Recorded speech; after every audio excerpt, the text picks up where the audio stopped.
It's time for a vacation, and Fairway Travels is here to share great specials for you to choose from. Discover the charm and features of one of Sandal's 16 all-inclusive, luxury-included, adults-only resorts, or a family-friendly beaches destination in the Caribbean. Or how about a couples resort in Jamaica? If cruising's your preference, get Thunderstroke aboard Carnival Cruise Lines or set sail on an award-winning Royal Caribbean ship. Join Virgin Voyages now for a wonderful adults-only sailing. It doesn't matter if you choose to travel by plane, train, automobile. All right. Hey, welcome. Welcome to the Motivated Mindset with Jose Flores. Glad to have you guys here. We have a great guest coming on. And it's just been an amazing day. As you know, it's the Army's birthday, 250 years. That's why I got my hat. And it's also Flag Day. So we got a lot of things we want to cover, especially with our guests. And I'll do a quick intro and then we'll bring her on. And if anybody's watching, please make sure that you put your comments in. If there's any comments you want to put in, any questions, and that kind of drives it. And we'll take it from there. So Zormarah Lyda. Well, I know I'm murdering Lydia because me and my accent, I always be murdering. But what we have put was from service to significance, the power of purpose. But, you know, basically she's a U.S. Army veteran, award-winning federal leader, and the founder of Candidly Unused. And she'll correct me with this, with over 70 years of experience across global stages in human resource, intelligence, and also for training and leadership. She's turned her passion for advocacy into a mission, which is guiding tomorrow's leaders today. And from serving for the presidential staff to shaping policy at the Pentagon, she brings unmatched wisdom and humor and authenticity. And so without further ado, let's do the intro. The interview of the week is brought to you by Jersey Mike's, a sub above. All right, here we go. Welcome, ma'am. And I know I murdered your name. I apologize. Huh? Oh yeah. Can we say it correctly? Because I want people to know. Zormarah Lyda. I go by Z though. Z, yeah, I know, because my Puerto Rican accent just kicks in, and I'm like, okay. You turned me into a whole Puerto Rican with you.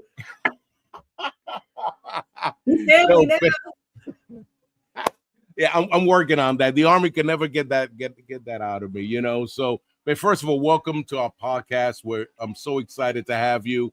And we'll start off. Where you from, and what brung where you from? How you were raised? Because I know people want to hear that. Please. I am from Aurora, Illinois, which is right outside of Chicago. I was raised in Aurora, Illinois. That's where I was born. I'm the youngest of four by 10, 9, and 8 years. I always say that I was my mom's blessing because I'm so much younger than my sisters. I am the aunt of 15 and the oh my God. That it doesn't stop there. I'm the great aunt. I'm a great aunt of 15 as well. I think it's up to 15 now.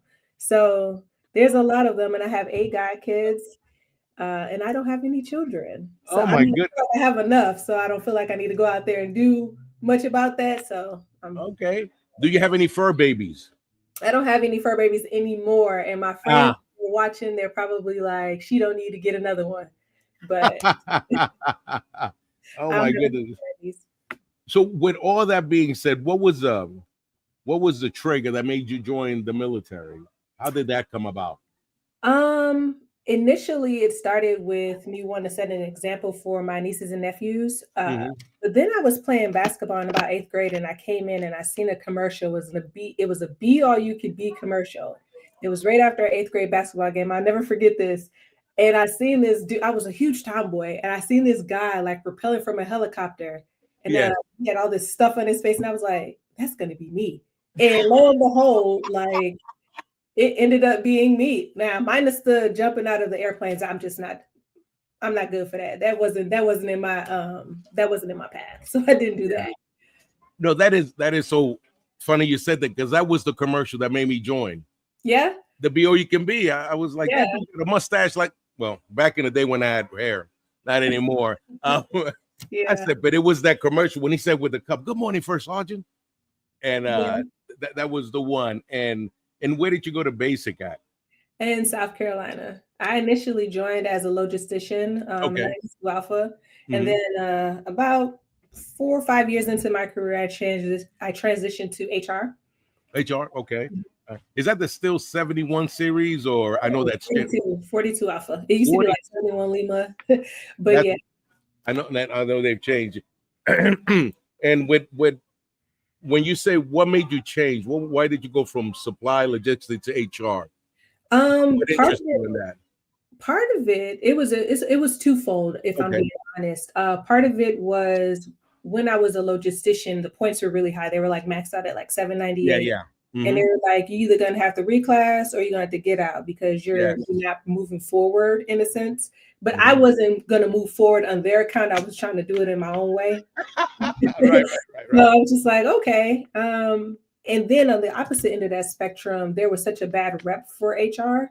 okay. Everybody was giving HR grief. I'm pretty sure they still do to this Mhm. day. So I wanted to be on the opposite end of that spectrum and make HR better for people. So Mhm. I I just before I go on, somebody said something that I think you understand. Hey, you don't have kids yet.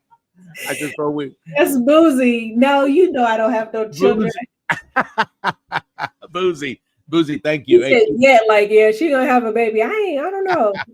It's a 50-50. I'm good with it and I'm good without it. So yeah, okay, okay. And what was I know for a lot of people there was a shock when they first joined the military. Was there anything that surprised you when you joined as you're going through your career at first, or at first, yeah? no. I thought basic training was hilarious. The Uh-huh. only thing that surprised me was how much people were afraid of being away from home. Okay. So I grew up in a household where there was a lot of people, right? So I was like, I can't wait to get away from this. So for me, it was a vacation. I was like, oh, this is you want me to get up at 4 Right, o'clock? right, Cool. The minus the trash cans, throwing the trash cans by the bed, like that was that was not for me. right, right. But as I progressed in my career, I think the thing that changed or the thing that I wasn't expecting is how people were treated. Mhm. There were a lot of microaggressions and things like that. So I don't think I was really prepared for that Yeah. because my mindset was and still is so very different from like the normal person, I guess you would say. Mhm. I kind of think outside of the box and I'm not a robot. Like Right. when you go through basic training and everybody turns into like this soldier and they just have their focus is very straight. Mine was always like I always had my peripherals open Yeah. that just made me charter the path a little different. So I think Mhm. that's the thing that caught me by surprise the most. It's like Yeah. how people think that because you're in the military, they can talk to you in any kind of way or treat you in any kind of way, and you're just supposed to take it because you're a soldier. Right, right. No, I can relate to that. Coming from New York, they sent me to Fort Sill, Oklahoma, and Mm, that's like going from Earth to Mars. And for the first week, I couldn't even sleep because in New York we lived under the train, so we're used to the noise. But I mhm. couldn't believe how that dude was yelling at me. I'm like, "What did I do to you?"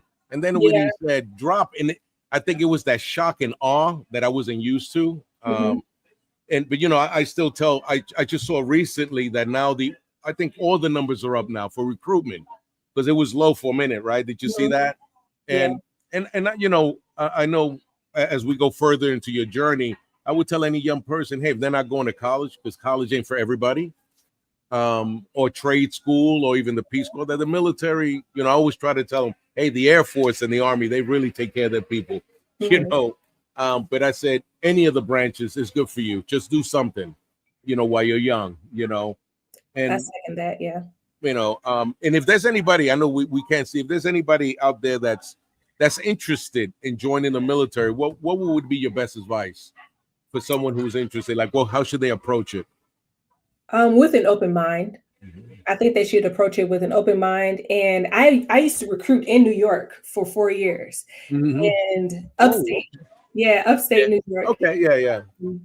And I wish the numbers were as high as for recruiting now as they were back then when I was Right, making right, right. hours. But I think going in with an open mind will take them far, not having a set idea of what the military is going to be like, because it can go completely left or it can go completely right. So I think that the advice that I would give to anybody that's looking to join, or, you know, even if they're already in, is still to keep an open mind, because things can shift very quickly in the military. Yeah. And understanding, you know, I always tell people that, yeah, it's good that you're going in for the college and all that, but, you know, there's you are joining to do something, and that's to defend this country. And that might mean taking arms and understanding that that's what you're here for. But, you know, I think overall, I know for you and I, it's been really good. You know, and I'm still a supporter of, you know, every time I'm wearing a Army hat, and I meet another vet, we talk about, you know, what's your disability at, or hey, or a civilian may ask me, and I'm able to share my story. So it's important to be positive on that, you know. And then when you left basic and AIT, well, you had to go back to AIT for the HR, right? I did, but that was years down the road. Like after AIT, initially my first duty station was Germany. I went to Germany and I did everything there. I did the logistics part of my career there. And then I came to Texas. And then when I was at Texas for like 2 years, I switched over to HR. And then I went to their AIT. Gotcha. Yeah, their AIT. Where you was at, Fort Hood? I went back to South Carolina. Oh, yeah, I was at Bliss for Texas. That's what I'm saying. When you went to Texas, oh my goodness. That was, I remember I said, man, this place is so hot. Then I understood why we trained there, especially with what happened in the Middle East, you know. So I know you've also served in, and as we move forward, you served in a couple of the, the high level federal position. What was that like working at the presidential level? Stressful. What was that experience like? Stressful. Okay. What does that look like?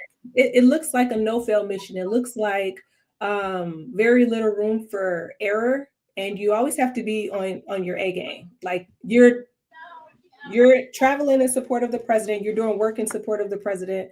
So there's like a very small margin of error that is available to you. So you're there with the elite of the elite. And so you always have to be on your A game. There's like, I mean, I can't say it any other way besides this is your margin of error. And if I can get my hands any closer without touching, that would be it. Now, had you gone through the resiliency course before? Was it after you had that assignment? Before I had became a master resilient trainer before I went to the White House. And how did those skill sets help you through that job based on what you just told me? Was you able, it didn't make a difference. You know, how was that having that skill set? I think I always had the skill set. I'm not going to say it didn't make a difference because they always tell you be the ball, not the egg. I think there were techniques that I learned in there, especially with the deep breathing, that helped me because when I'm managing stress, I handle that in my stomach. So I have to take a step away to do some deep breathing. And I think that was one of the biggest tools that I took away. It sounds so simple and minute, right? But it was really one of the things that helped me. And then the people that I did connect with there helped me. I still keep in contact. As you see, one of them jumped in the chat. Wait, was that the what is it, Lounge King? Was that Miss? Yeah, Booze. Booze. Okay, yep. The Booze. I had he was one of the people that I served with at the White House he was in the Air Force. Gotcha. The people that I connected with there that I still keep in contact with are the ones that helped me, get through that time. Yeah. And I know you said that you're a master resiliency trainer, right? Is that correct? And how do you balance, let's say empathy and leadership in your roles? How do you balance those two when dealing with situation when you're in the service? The person, I balance it off of the person because I can't treat everybody the same. Right. So I take it as when I'm dealing with leadership and trying to be an empathetic leader, I am always catering whatever it is I'm doing to the individual. Gotcha. Right? Because that was one of the biggest things that I did not like in the military, mass punishment. Yeah. When you mess up, everybody's getting punished. So one of the things from resiliency training I took was when I'm being an empathetic leader or when I'm trying to create an intentional impact, I am delivering that leadership specifically to that person. Right. So I went to whatever the situation is for that individual. I'm not approaching it how I would approach it for Jose. I approach it how it would for whoever that person is. And so that the balance between empathy and being an effective leader, for me, I think empathy plays into being an effective leader, right? You have to be able to empathize and put yourself in the position of the person that you're trying to help in order to help come to a resolute. So for me, it was just treating each person as an individual and not not trying to put a mass thing on an individual. I agree with you. That's one thing I would have to say, that when one person made a mistake, everybody paid for it, even when you're in permanent party. I mean, and I agree with you. You should deal with that person one-on-one, but you and I know that doesn't always happen. It doesn't. And I'm like, wow, and then I said, when I become a leader, I'll do better. I'll do better. We're about to take a break, and when we come back, we'll keep following that thread, and let's go for a break, and we'll be right back. Thank you.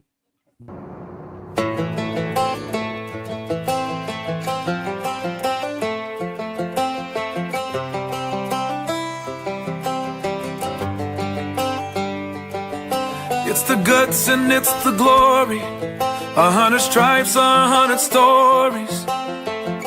It's the Pledge of Allegiance on the 4th of July. It's them handwritten letters from home. It's them sleepless nights alone. It's his newborn baby he left with his wife. Mr. Red, White, and Blue, lay down, here's a line. Mr. Red, White, and Blue, for these stars and stripes. Hey,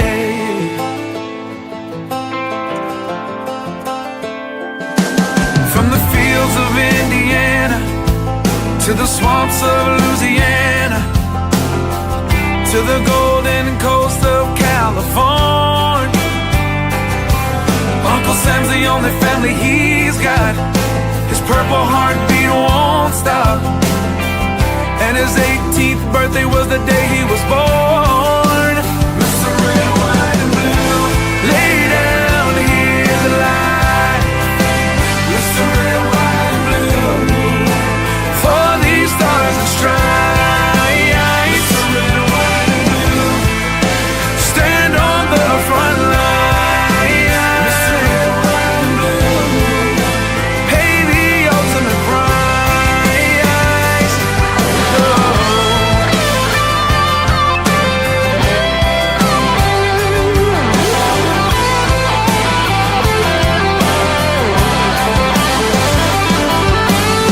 He was the man of the house when he was born.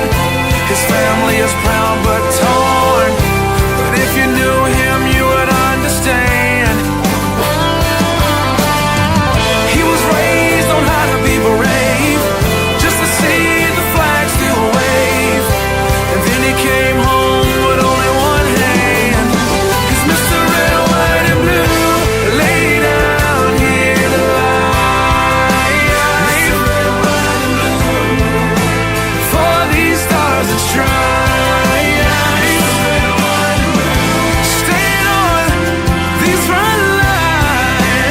Mr. Red, White, and Blue, he'll pay the ultimate price. Mr. Red, White, and Blue, lay down his life. Mr. Red, White, and Blue, for these stars and stripes. March in line, march in line. Hey, hey.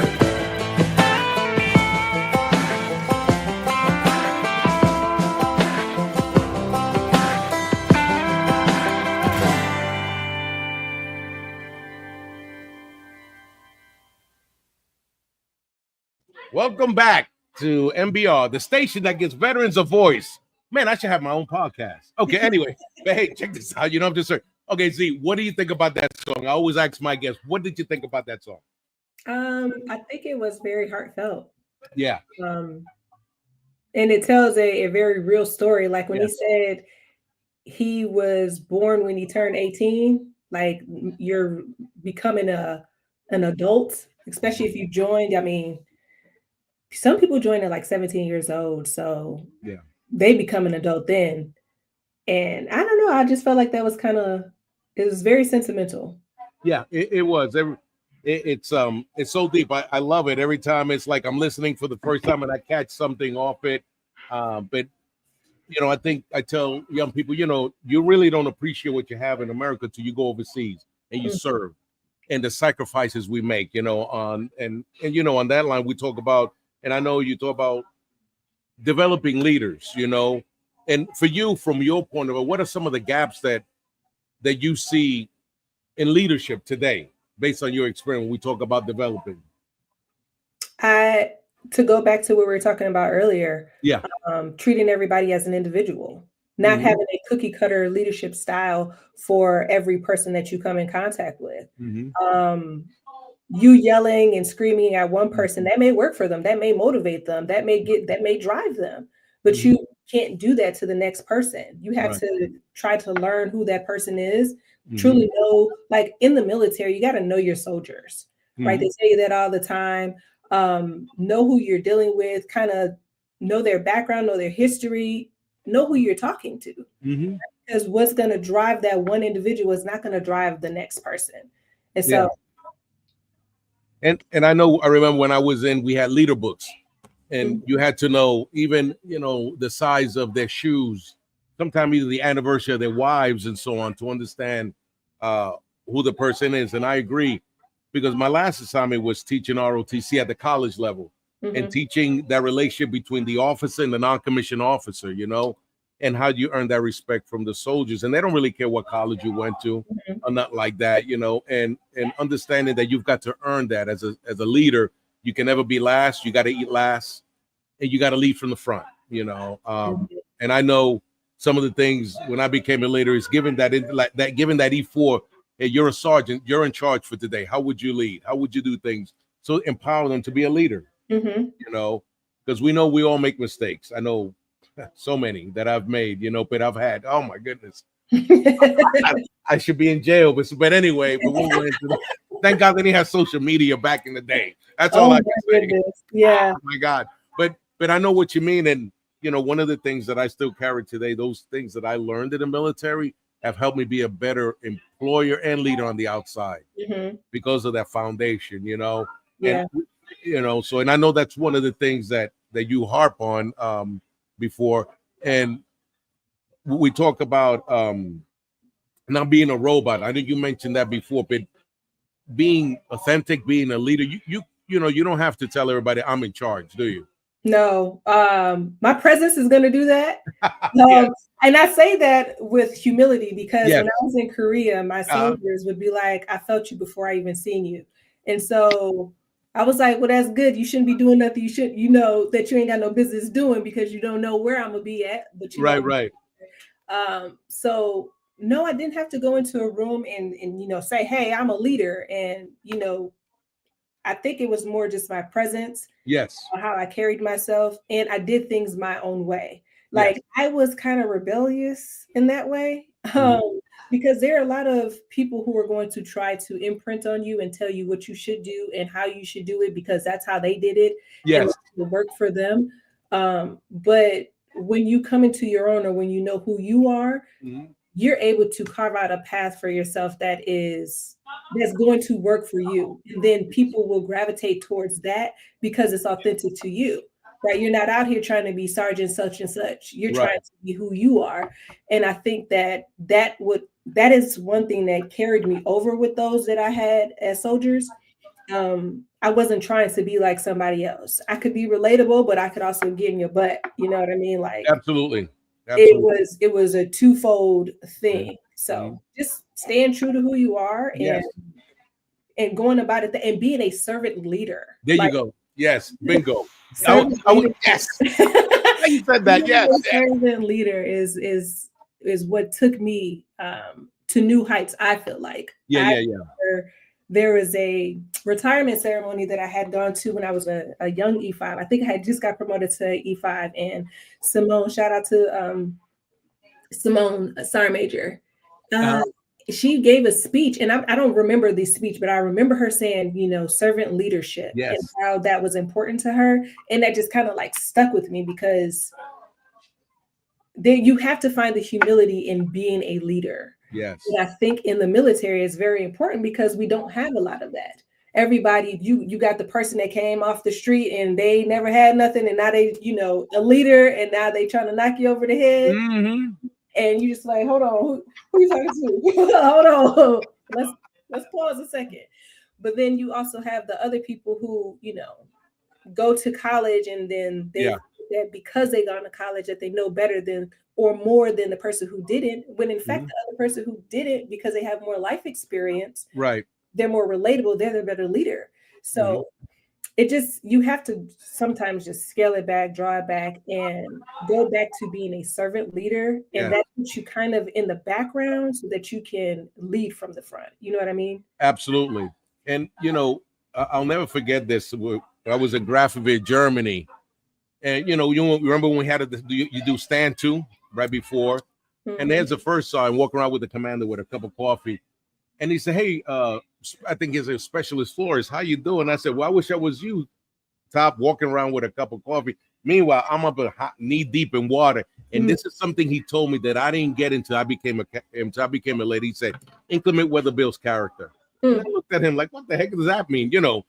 But then when I became a leader, I understood, when you train as you fight, teach, coach, and mentor, all those things that we're taught, and always leading by example, and taking a knee sometimes to do that teaching point, so that's so important.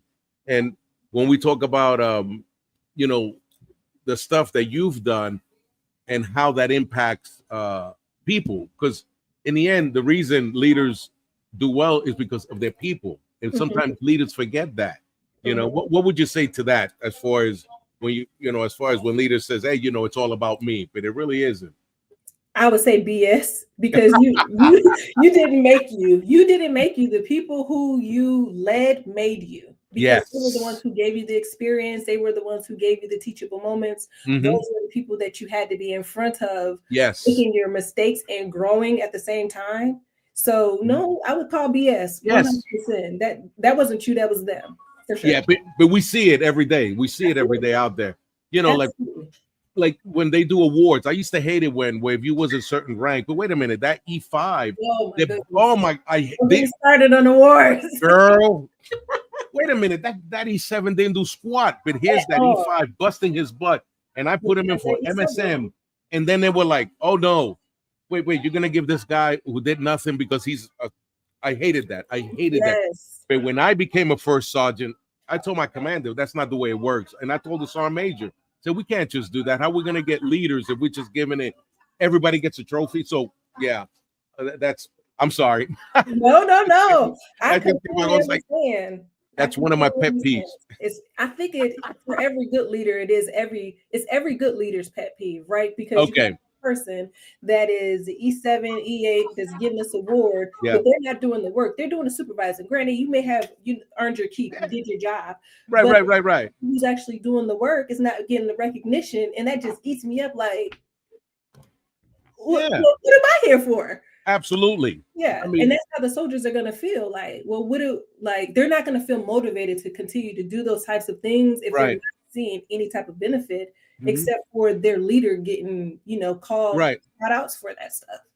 And that's why we have so many young soldiers and great leaders leave because of that.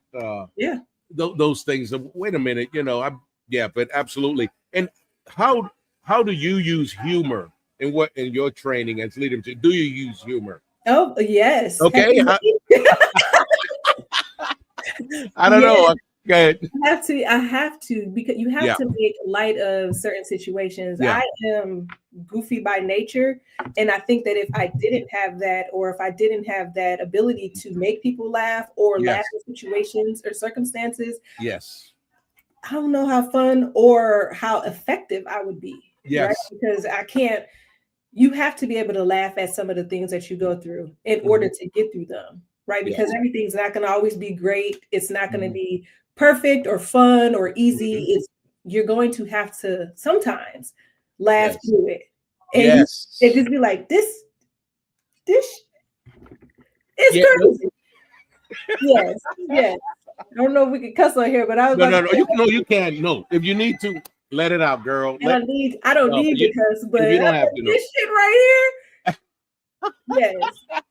You have to be able to laugh through the situations, especially in the military. Even when you get out, you have to, when you're looking at circumstances, you gotta be like, now I know good and well, but I know that my friends and family, if they're watching, they're probably like, her using humor in what she does is.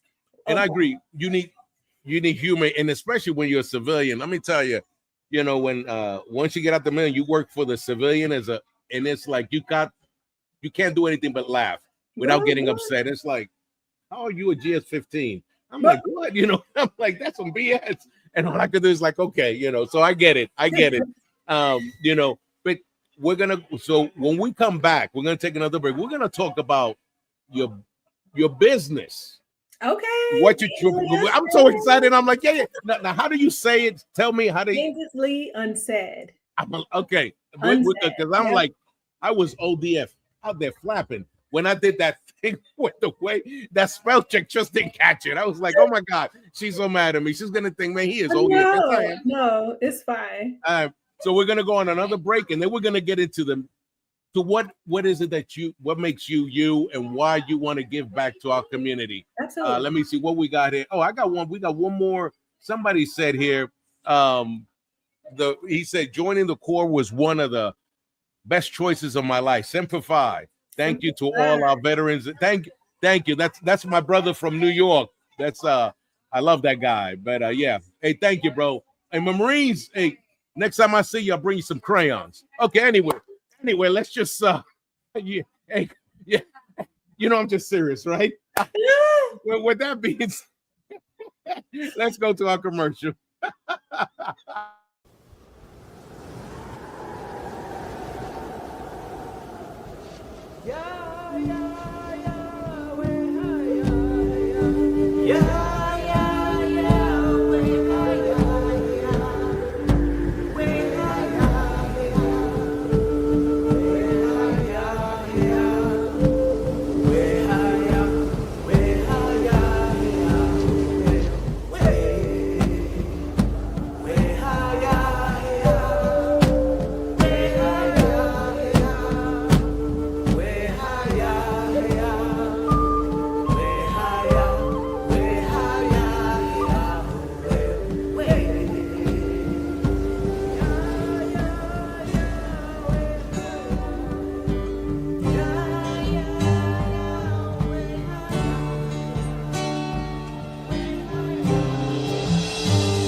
Sacred flowers, sacred mother, earth is crying for her daughters.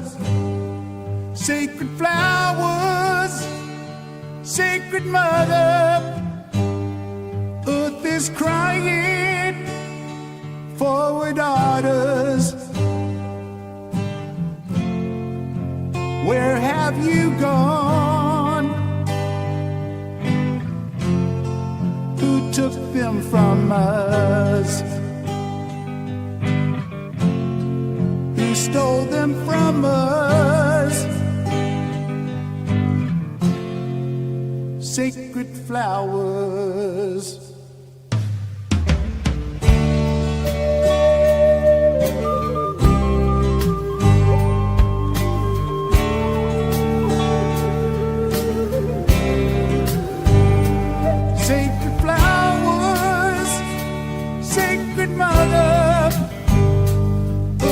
Crying for her daughters. Sacred flowers, Sacred mother, earth is crying forward orders.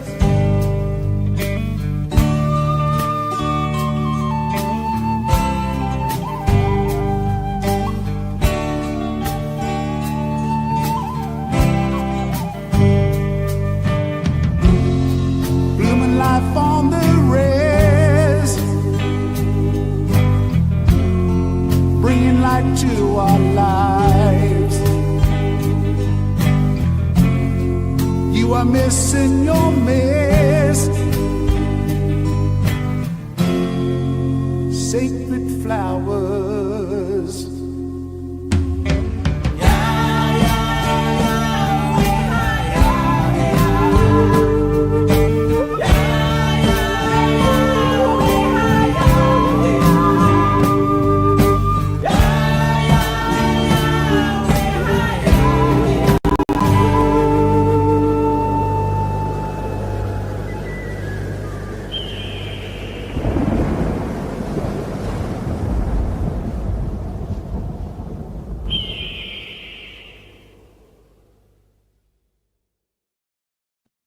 Welcome back to the Motivated Mindset MBR, the station that gives veterans a voice. Every time I see that video, that's another one that makes me think of what we're not hearing, of the so many young girls that are being abused, being stolen, you know, and that one gets me every single time. Yeah, thank you so much for playing that and showing that we have so many people that are missing that have not Yes. found their way home.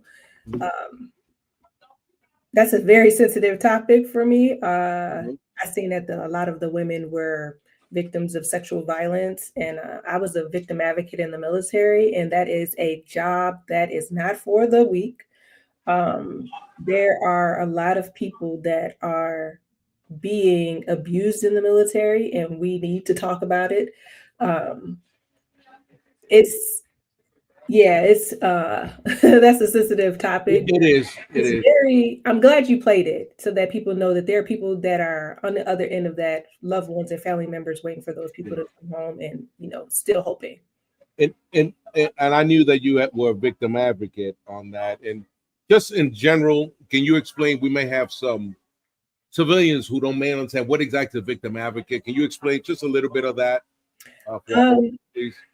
So it's a very coveted position in the military where you take on, you're kind of like the first person that responds to a sexual assault or harassment case before it goes to the SARC. So you're like their first line of defense. You're the person that they hear from first. You go to the hospital or the site or wherever they are or wherever they're comfortable meeting you. You meet them and you do their intake and you get as much information as you can from the victim, and then you hand it off. You do a smooth handoff with the SARC so that they can put it into the system, capture that information, and then you continue on throughout the process with them, being their advocate in a way, and making sure that they're protected and feel safe. Absolutely. And in your experience when you was in that position, did you see it work? Did it work most of the time when it was valid that somebody, did you see the chain of command support in your? I've seen it both ways. If I'm being quite honest, I feel absolutely. I feel like I seen it both ways. I seen the irrevocable.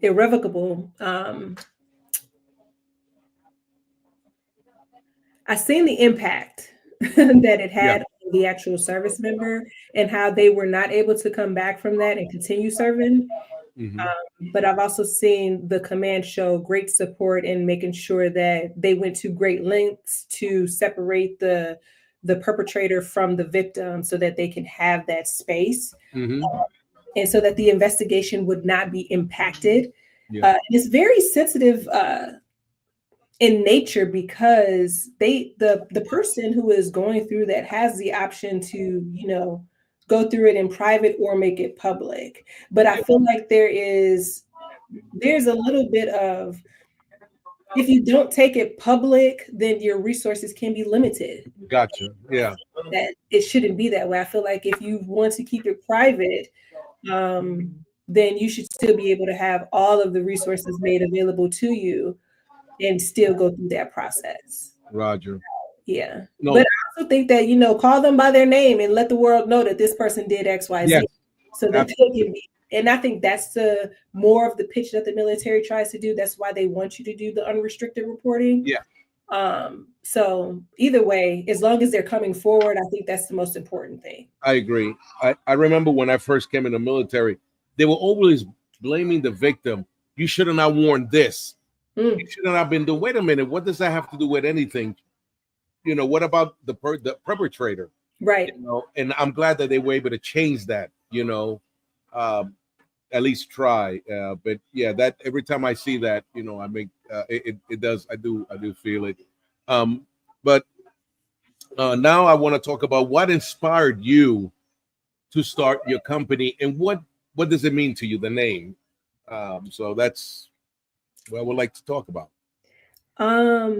The inspiration behind Candidly Unsaid was to give a voice to everybody in life, because there's no manual for life, right? So initially it started off as me just wanting to be a life coach. And then I was like, well, I have a lot of leadership skills that I can incorporate into that as well. So why not make it life and leadership? So Candidly Unsaid to me means giving a candid voice to those who were silenced for so long, like giving you a place to be unapologetically who you are, without the need to feel like somebody is trying to silence you or make you feel a certain type of way for being the person that you are, be it in life and in leadership. So what would be a situation, for example, that you can give if somebody's listening? What situation would be something that would reach out to you? Like, give an example. Say, hey, in case somebody wasn't sure what your company If you're trying to unearth who you are, that would be a situation. Like anybody who is trying to figure out or uncover what type of leader they actually are, authentically, right? Because there are a lot of tools and tips out there that you can go do and figure out what's your leadership style, but what type of leader you are at your core is where I can help. And again, there's no manual for this thing called life. We're always navigating it the best way that we can. But if I can help somebody unearth their unapologetic truth or become who they are at their core, I think that, that helps, that gives people a space to just be, right? Especially in a world where everybody's trying to hush you, silence you, make you feel some type of way for who you are, what you look like, how you dress.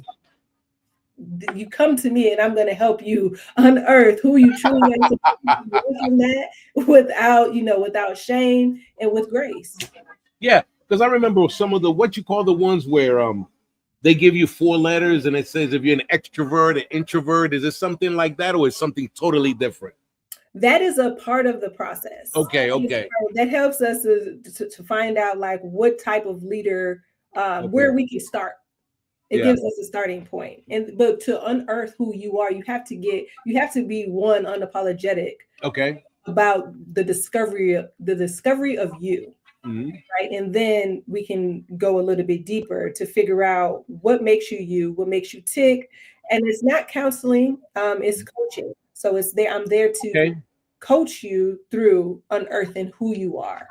Yes. That way you can be the best leader that you can be because you know who you are. A lot of times we're masking, right? We're navigating and we're walking around here and we're leaders. We're the type of leaders that somebody else made us. We're not the type of leader that we made ourselves. Right.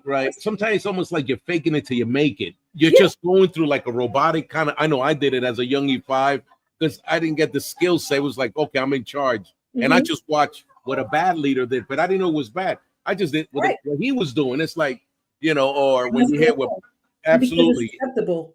Yes. It's acceptable. So you're like, oh, it's acceptable. It's the culture. Yes.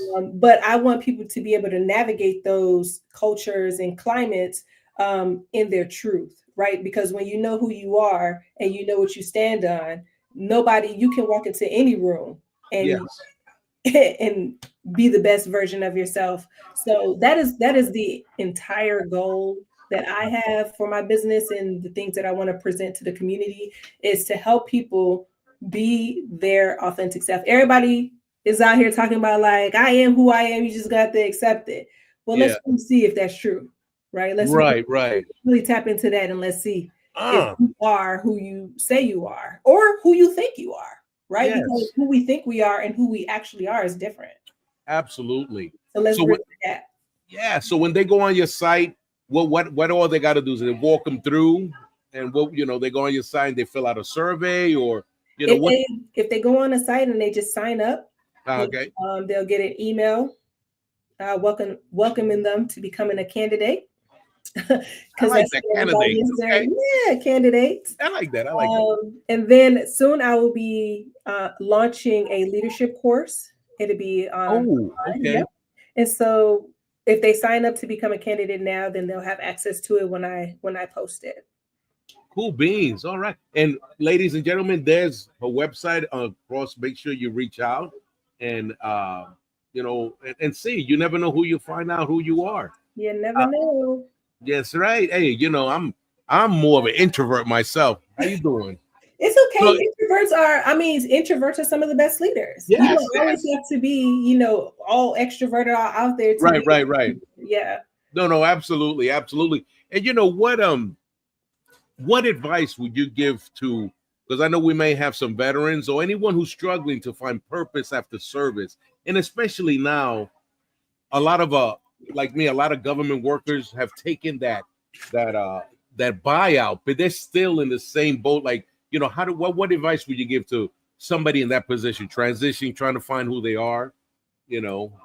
I would say knowing the purpose for your life, or seeking that out, finding your ikigai, finding your reason for being. Mhm. That's ikigai means finding your reason for being in Japanese. So there may be, I think everybody has a reason for being here, right? And the best gift that we can give back to the world is to find out what that is, and hone it. Yeah. So my advice would be just like, go out there and find what makes you happy, what drives you, and don't let that be found in another person. Don't let that be found in another thing or another object. Go out there and find that within yourself, and then once you find your purpose, share it with other people so that they can benefit from it too. You hit on a spot that I can totally agree with. When we find it in somebody else rather than me, and rather than believing in who I am, I remember at one time in my life it was whatever they wanted, and it's almost like I was following them and not following my true intentions and my true heart. So I can truly relate to that. Yeah, and I think a lot of people do it subconsciously because of the way we were raised, culture, and it's easy. It's easy. It's easy to fall into that type of lifestyle of just, following what the last person did because it's not working. But once we stop to take a moment to try to like figure out what works for us, or what our passion is, or what our purpose is, life has so much more meaning. Like, you wake up with a different attitude, a different presence, and then people can see that on you. They can feel that from you, right? When you know what your purpose is. And everybody's purpose don't have to be, right. You ain't got to be the biggest person out there. You know what I'm saying? You ain't got to be the wealthiest person out there. But when you have your passion and you're striving towards that and you're looking to fulfill it, it's going to be felt by every person that you come in contact with. And the best thing that you can do once you find it is share it. Yeah. I always say knowledge is worthless unless you share it. Yeah. Share it. Because sometimes we become like crabs in a bucket, if you know what I mean, not sharing and always, No gatekeeping over here at Candidly Unused, okay? We do not gatekeep. I hate gatekeeping, because why are we not right. elevate? Yes. What you're doing and what I'm doing, we could be in the same arena, but it's going to look different. It's going to hit different. It's going to be different for somebody else. So there's enough room for everybody to go out there and get it. Like, we don't have to be crabs in a bucket. That's right. We're gonna go to one more break, and I'm gonna give you your last word, your last advice you want to give people before we sign off. Okay.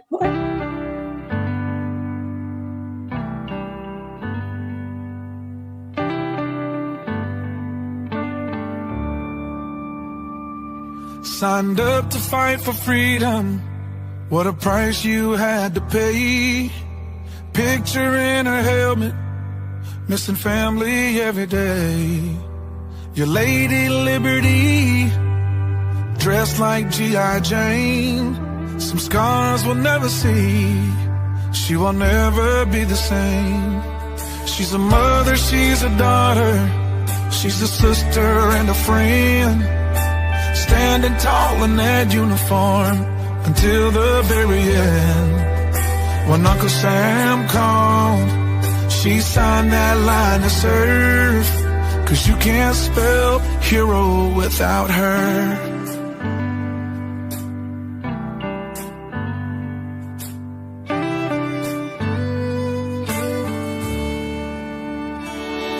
On that old dusty base with the meadows that shine, she's been to hell and back for the stars and the stripes. Your Lady Liberty, dressed like G.I. Jane, and some scars we'll never see, and she will never be the same. She's a mother, she's a daughter, she's a sister and a friend, standing tall in that uniform until the very end. When Uncle Sam called, she signed that line to serve. 'Cause you can't spell hero without her. Yeah, yes.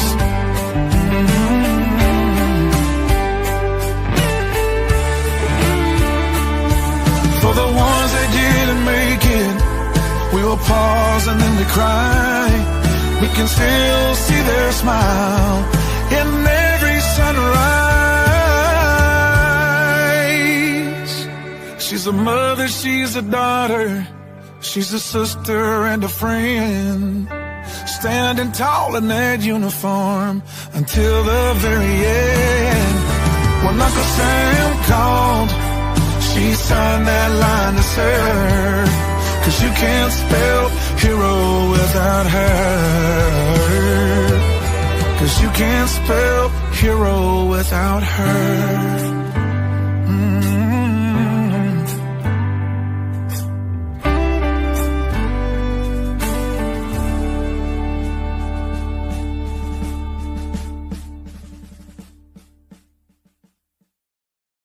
Welcome back.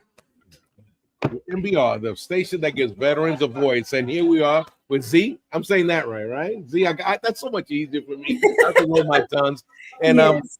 I just want to say, it's been an honor. And what advice, what last words you would like to give to people watching, based on your experience and so on? Just your thoughts, if you can, please. I would say light your own path. There will always be darkness, right? But you have to shine through. So just light your own path, find your ikigai, find your reason for being. And that's going to take you to the next level, and then the next level, and then the next level. But it starts with you lighting your own path. Yes. And don't let anybody be the person that dims it for you. Again, there will always be darkness, but if you're the one lighting your path, the darkness is going to be behind you always, because you're holding the torch in front of you. Yes. No, that's really awesome. I think we need that more, that energy, that positive energy in this world, especially with all the things that are going on in the world, as we know. And, and for us who are veterans, we know firsthand, what the consequences are whenever, a country gets into certain things, but we all want peace. First, second, and third hand. Yes. Yes. And somebody else's hand, because we only have two. So I know, right. I had one more comment from somebody, and it was from the Lounge King. And he has said, as leaders, we should always strive to stay grounded, absolute knowledge of our roles, and respect for everyone. Absolutely. Absolutely. Staying grounded is very important.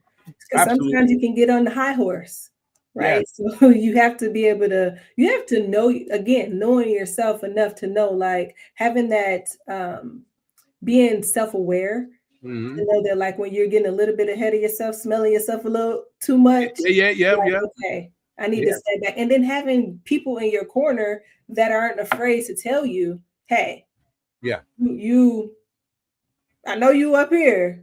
I'm gonna need you to bring it down like two Yes. notches, right? To level the playing field a little bit. Yeah. I'll never forget when I was in General Shinseki, he said soldiering is an affair of the heart. You Mhm. know, you got to love your soldiers, you know, in a tough love kind of way. Yes. Take care of them, you know. And one of the things that I love when I was in ROTC, first of all, was when I was in charge of troops, sending that E4 to the board, you Mhm. know, and then, oh my God, and you helped in shaping that soldier, that leader. Mhm. And that's always one of my best things. And now with a lot of my lieutenants who are now colonels, and they call me back and they say, hey, Jose, you were right. You know, you were right. You know, just take care of your people and they'll take care of you. Give them the leadership they need. That's all you got to do. That's Uh, 100% true. yes, I you had a know, situation like that myself. yes. Man. So what's next for you? Before I let you go, what is the next thing you got coming up? I know you mentioned a little bit about, but what's coming up for you next? Next, I am trying to, not I, but we're trying to reconvene because I sit on our congressman's military advisory board out here. Uh-huh. Mhm. We're trying to congregate again so that we can get some things moving, maybe get some bills passed as Mm. it pertains to veterans. I am also working on a board for helping ourselves to transform, who is currently in the midst of revamping the way it's organized. But it's a ugh, social justice Okay. platform where Dr. Carmen Johnson is doing a lot of work in the community, trying to help people who are behind the gates or behind the wall as far as jail Uh-huh. with tax reform in the state of Maryland. So we have some things that are working there with getting some tax bills passed. We also have um, working with women that are incarcerated, trying to provide them with some Mm. support for wrongfully incarcerated, trying to get their sentences reduced and things of that nature. So just a couple of things that are happening with the Military Advisory Board and the Helping Ourselves to Transform boards that I sit on. But as far as Candidly Unsaid, I will be dropping you have to sign up on Candidly Unsaid to know what's going to drop. But I'm going to be dropping a leadership course, so please come out, support, and we'll see where it takes us. See, you got Into government procurement, that oh, too. okay. See, I am going to sign up because you know what, I agree with you, and you know we got to teach each other and help each other out. I'm all about that, and Yes, no it's gatekeeping. huh? No gatekeeping. No There's a lot of gatekeeping. that in No, the you're right. military. Yeah. I'm totally down with that. You know, and in the end, we're all human beings and helping each other. You know, we're on this earth for a certain amount of time. Let's make the best of it Yes. and give. You know, so I want to say thank you and I'm gonna have you back on the show, especially once these bills pass and all that. And I see you with Oprah. I say, wait a minute, I knew her. I knew her right up in here, and I'll be saying, Hey. you're looking like, who's that bald guy? Excuse me, go by. That's Jose. Let him in. Let him in. Let him in security. But no, I wanna say thank you for being here, and I know a lot of people have enjoyed it, and I will be reaching out because girl, you got to team up that Canva. That Canva just be keeping my foot. I'm I'll like, help oh you out. I'll help you out. I got you. no, but thank you so much. Let me see if we have any last minute questions before then, and I think we've answered all of them. But ladies and gentlemen, I want to say thank you for being on the show and posing your question and just watching. You never know. You know, I always say you never know whose roof is leaking unless you live there. Help somebody out, right? Help out. Help a brother out. Help a sister out. That's right. HBO, help a brother out. Okay, yeah, help HSO. Okay, okay, we got it. But I want to say it's been great. Thank you so much. I appreciate it. Well, thank Z. you. Thank you for having me. I No, really appreciate it. No, it was fun. It was fun, and I think the audience liked it too. You know, and the thing with the fur babies. Well, I got 2 Goldens, but that's, you know, I love my guys. But Listen, them dogs. I'm telling you, if I mention dogs around my friend, they be like, Zormarah. No. we're done with that. All right. Well, I want to say good night. Thank you, Z. We'll be in touch. And ladies and gentlemen, thank you for being here and always supporting MBR. Absolutely. Good night, everybody. Thank you. All right. Ladies and gentlemen, thank you for tuning in to Military Broadcast Radio. As we wrap up today's show, we want to remind you that the podcast of today's episode will be available right after we go off the air. So if you missed any part of the show or want to listen again, be sure to check it out. And remember, we're here to support and honor our veterans. Your stories and experiences matter, and we are committed to giving you a platform to share them. That's right. We're here to give our veterans a voice. So don't forget to catch the podcast and stay connected with us. Giving our veterans a voice.